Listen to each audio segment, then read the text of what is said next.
guys, welcome to another Sunday question cast, and hopefully this one, unlike so many of the other ones, we're actually going to be able to post on Sunday. At least I hope that is going to be the case. Last week we got insanely busy like we've never seen before, and we are always a busy company. And actually I'll let you in on a little bit of a hint. If you want to know how busy we are, take a look at the length of my facial hair. This one here means too busy to shave, and I know that that sounds really crazy and weird, but really the 10 minutes that it takes to shave could be spent making sure the customers are not upset or angry about something, and that's something that we have to deal with when we've got as many customers as we have right now. We've got a couple of new customers now that are not, I guess, really excited about buying cars, and what that means is that they send in lots of cars to be translated and then don't know how much the cars are worth, and so don't bid enough to win them.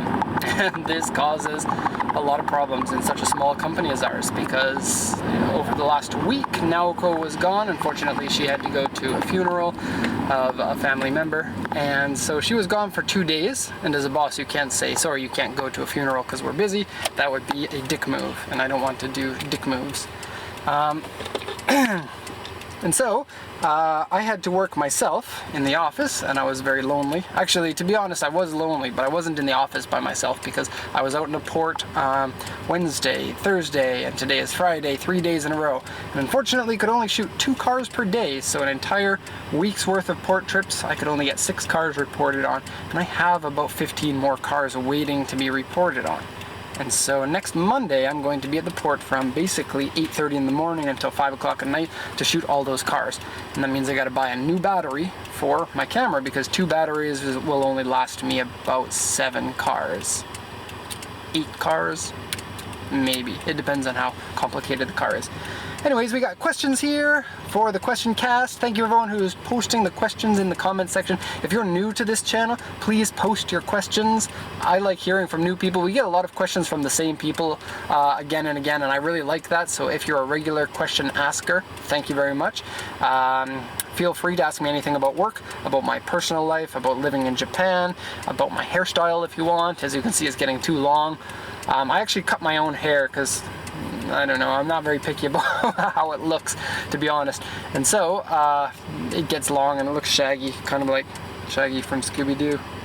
So, let's jump into this. Let's hold. That's strange. Nice thing that I'm stopped right now. Alright, so here we go. Ghostbuster 5 says, what is your opinion on the Nissan Stagea 260 RS Autech? The 260 RS is a Stagea, and for those who don't know what the Stagea is, it's a Nissan station wagon that comes with an inline 6-cylinder RB25 engine, and for the most part they were all automatic transmissions. Now later in the cycle, I think somewhere around 98 to 2000, they started introducing 5 speeds, which were really quite rare for the Stagea. The only exception is that it runs on a Skyline chassis. And if it runs on a Skyline chassis, everybody's wondering, why don't you put the GTR engine in there? And so Nissan, or I guess more specifically Autech, which is a Nissan tuning company, said, why not? And so they put in the GTR engine and the GTR 4-wheel drive system into a station wagon. And the idea is just bonkers, because the GTR is a race car for the street, basically, and to put that in a station wagon completely elates me. Now, I love the car for what it is, but I also don't like some of the things about the car, about the Stagea. It's a fairly big, fairly heavy vehicle, and with the RB25, it's a little bit underpowered. The RB26 fixes that a lot, but at the end of the day, you're stuck with a big wagon that doesn't have a lot of interior space. And that's something that kind of annoys me about wagons, because, you know, I drive a Legacy. The Legacy is a smaller, slightly smaller vehicle than the Stagea, and yet it's got probably about 20% more rear leg room, and the back trunk is even bigger. And so the packaging kind of annoys me. If you put in a Skyline drivetrain though, that's going to annoy me a lot less. I haven't got a chance to drive it yet, but I'm really hoping that they decided to put the Skyline GTR steering rack in there and not stayed with the original Stagea one. And anyone who's driven one of these cars, let me know in the comments if that's what they did, because the Stagea's steering is very similar to the Legacy's. It's very lightweight, and it doesn't feel good for sporty driving. And the GTR steering is the opposite. It's one of the best feeling steering in terms of like weight of the steering. And so for sporty driving, you want your steering to be a little bit weighty so that it gives you better communication with the road. And the GTR is fantastic with that. And so if the Stagia has the same steering rack as the GTR, I can't think of a better car if people like fast wagons. You know, the Legacy's a fast wagon, but it's not a bonkers wagon like the GTR wagon would be, or the Stagia 260 RS. I highly approve, and I'd like to try driving one. Carter 419 says, in regards to the R32 GTR, is dark gray the only color available? I posted a video on my channel, I guess this week, and it just shows the port and all the Skyline GTRs that we've got for export at the moment that are just waiting for the vessel. And it's like gunmetal gray, gunmetal gray, gunmetal gray, silver, gunmetal gray, gunmetal gray, and it's, I think, eight gunmetal gray cars and one silver car. And so, are they all gunmetal gray?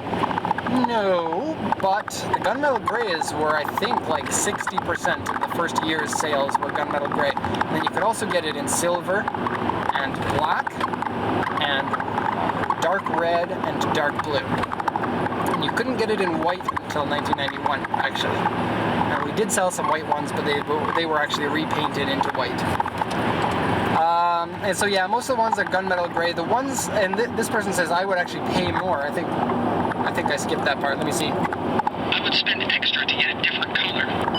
Yes, and other people will spend extra to get a different color too, especially right now. There was, so the red and the blue, now I did look up the stats, I don't know exactly, but both of them are under 10%, and I believe both of them are under 5% of the total amount of cars were painted either the red or the blue. And so they are really uncommon, and with collector cars, the uncommon colors can be thousands of dollars more.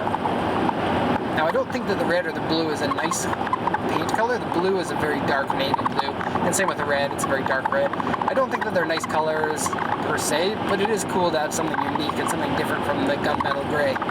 That being said, I mean, the gunmetal gray is a nice color, but yeah, a lot of the Skyline GTRs, especially in the first year, are going to be that color. I think my favorite color for the R32 is white. I think it looks really nice in white. Astro Papa says, Derek, if your daughter was old enough to drive, what car would you buy her and why? I haven't thought about this yet. My daughter's 9 years old, and that means, well, if we lived in Canada, she could drive from 16, but we live in Japan where you have to be 18 to drive, so it's not coming for a while. And more and more people these days are choosing not to drive a car, so I'm not really too sure. I would be a little bit disappointed if she doesn't get something with a manual transmission, but I wouldn't be surprised. I'm going to teach her how to drive stick, and actually we secretly drove the car a little bit when she was younger. She was on my lap and, you know, driving, as my dad did when I was little, and not on public roads, but somewhere where she wasn't going to get into trouble. I always thought, actually, my first car was a Mini, and I thought that I would always have that Mini. The car was in 1972, and it was actually 10 years old when I was born, so 10 years older than I am. And I thought that I would pass that on to my first child. But, you know, life gets in the way, and sometimes you have to sell your car to move to Japan. And so, thinking back at it though, that would be a terrible first car. I'm a little bit surprised that my parents had no problem with me getting a Mini, because if you get in an accident in that car, you're gonna die. And that's, I mean, nowadays cars are extremely safe compared to how they were in the past. And the Mini is very much a dangerous car compared to even cars of the 70s and 80s, which are also death traps. So I don't want my daughter to drive in a death trap. It used to be where most people would know somebody who had died in a car accident. But nowadays, you know, it's getting fewer and fewer people are dying. You know, injuries are still really big. Car accidents are still happening all the time, but actual deaths in a car are not as common nowadays. And so I hope to not have a dead anyone I know. And so what car is going to be safe and still kind of fun to drive? I don't know. And, you know, in the next 10 years before she's going to get her car, the cars that are going to be available and still going to be good are going to be different than what they are right now. The new 8.6 is going to be an old car by that time. I wouldn't mind if she drove one of those cars. They are small, they're sporty, they're fun, they're not too powerful. Rear-wheel drive doesn't matter to me as long as you know how to drive, and you know, I'm going to be sure to teach my daughter that. And so at this moment I'm going to say I don't know. The 8.6 would be okay, the new Minis I guess would be okay. Definitely not an 8.6, they're really dangerous. Like an old one, I mean. I don't know. She's gonna borrow Dad's car probably. Just if Dad has a very special, nice car, she's only allowed to drive it on special occasions. Tito R says, when the vehicle arrives at the port here in the USA, using your company, how do I take possession of the vehicle? What documents will you provide aside from the car's title?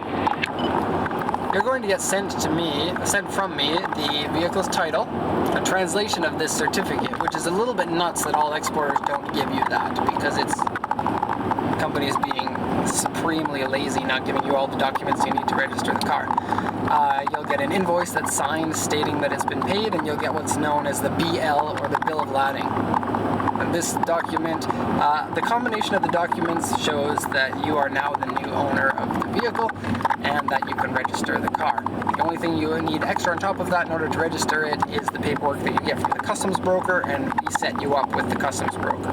So the way that it works is when we ship you the car, you just wait sitting on your hands and feeling anxious, you know, because you just bought a car that you haven't seen yet, and then when the paperwork comes in, you wait for the customs broker to contact you. They'll send you an invoice, you pay that invoice, and then they'll tell you where and when to pick up the car from the port. And if you're really far away from the port, they can actually ship the car into you to either kind of a hub area where you can pick it up in your area, or can deliver right to your house if that's what you want. But you'll have to, you'll have to pay extra for that. You can get temporary insurance on the car before you've seen it. You just go to the registration office with your documents and you say, I want temporary insurance. And you take that plate or paper, I don't know how they do it, and you put it onto your car, and then you can drive it back from the port if that's what you want. I will mention one thing. When you get your car and you want to drive it back, if you've got a long trip, I recommend that you transport the car, because you don't know the car and you don't know if it's going to be very reliable, and if the car breaks down, there's a good chance that the corner gas station isn't going to have the parts for you, especially if you're getting a car that's not available in the US. And so there is that to think about. Godzilla says, you definitely need some bright yellow rain boots. I don't know why, but it makes stomping in the puddles more fun. I wanted to put this on here in case somebody wanted to buy me some bright yellow rain boots, because sometimes people buy me stuff. And I know that it sounds a little bit shallow, but if somebody buys me rain boots, I'm going to wear them at the port, and I'm going to show them off, and I'm going to say this person bought me rain boots, and that's really cool. The rain boots that I have right now are starting to get old. They're, I don't know, 7 years old or so. They're not 100% waterproof anymore, and so if I'm out in the rain for longer than, 3 or 4 hours, which is pretty normal, they do break. They leak inside, and I get wet socks. I'm wearing them right now, actually, even though it's not raining today. Sunglasses off in the tunnel. But there are huge puddles at the port the day after it rains, and sometimes I accidentally step in them. And you've probably seen on my regular channel the videos that say, oh no, I just stepped in a puddle. And it's happened about 10 times, so I was smart enough today to wear my regular boots. My size for the shoes is a 10 and a half, and so if you want to buy me rain boots, somebody, go ahead. Derek Weldon asks, have you seen the Mighty Car Mods Moog's new car? It's an Austin Mini. I know you like the Austin Mini so much, and wanted to know what you thought about it. Well, that's right before the final question. Yeah, Mighty Car Mods Moog, he just showed his car, the Mini Cooper Japan version. It's one of the 90s late model ones with the wide blister fenders and air conditioning. And a lot of people know that I'm a huge, huge fan of the Mini, and so of course I approve of that. But what I wanted to talk about with this one is a little bit of an interesting reaction that everybody got. Now, if you haven't watched Car Mods, I recommend that you watch it. It's probably one of the best YouTube exclusive shows that's on there right now. And so certainly subscribe and check it out if you haven't already. I watch almost every single episode unless I'm too busy, and I actually listen to them in the background when I am too busy while I'm sending off emails, at 1 o'clock in the morning, which happens quite often. And so, Moog, this show, Mighty Car Mods, I don't even feel like I need to explain it, but they do mostly Japanese cars, and they show you how to do modifications to cars. In the first few seasons, it was modifications on a budget, and then they got into really interesting kind of custom builds. They made like a zombie car, Nissan Silvia, that has a V8 in it. They made a turbocharged Legacy and then upgraded to a 6-cylinder engine for it. And then Moog, which is one of the two characters, Marty and Moog, and he's named actually after a synthesizer because that's what he does as his regular job, is to create music. Moog is a brand name for a synthesizer. I don't know his real name. And so he had an S2000, and the people who watch that generally like Japanese cars, and I guess it was really shocking to the community that he has a non-Japanese car. I think it might even be the first non-Japanese car to be really oh no, they did a Volkswagen. And I haven't watched all of the episodes, and so they might have done other ones. They did a Volkswagen for Street Cred. That was actually a really fun episode. A Mark III Golf that they did. And and so a lot of people were really upset that he chose to go with a non-Japanese car, or just a car that, in general, the viewing population didn't approve of. A lot of people were angry with that. And I just wanted to say that I think that it's really good that he decided to go something that was outside of what his viewers expected. I think that Moog is not a stupid person, and I think he knew that there would be some backlash there. And I just wanted to say that I totally approve of that, and I'm really excited to see that because I love minis, and I just think that this is going to make the show even stronger. We're going to see some really interesting things with the car, I think.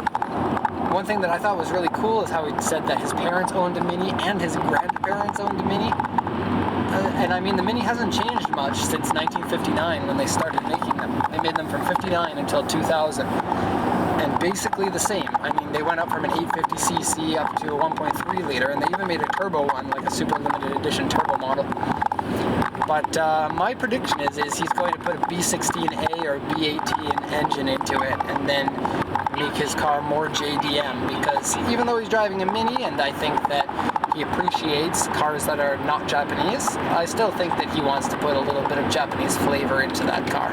So that's my prediction. We're going to see a B16A Mini, and that's a conversion that a lot of people have done, so something really cool and something interesting. Final question here from Moto FM. Do you foresee driverless cars having a major impact on vehicle exporting businesses like yours in the future?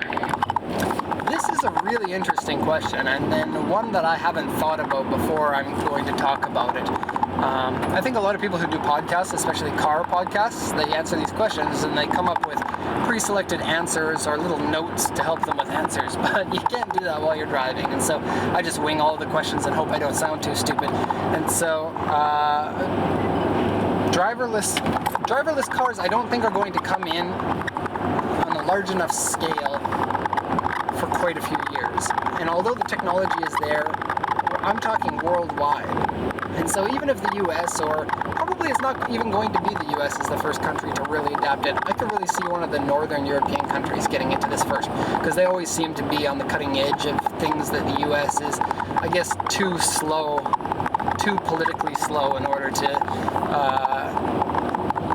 see, really fast change on.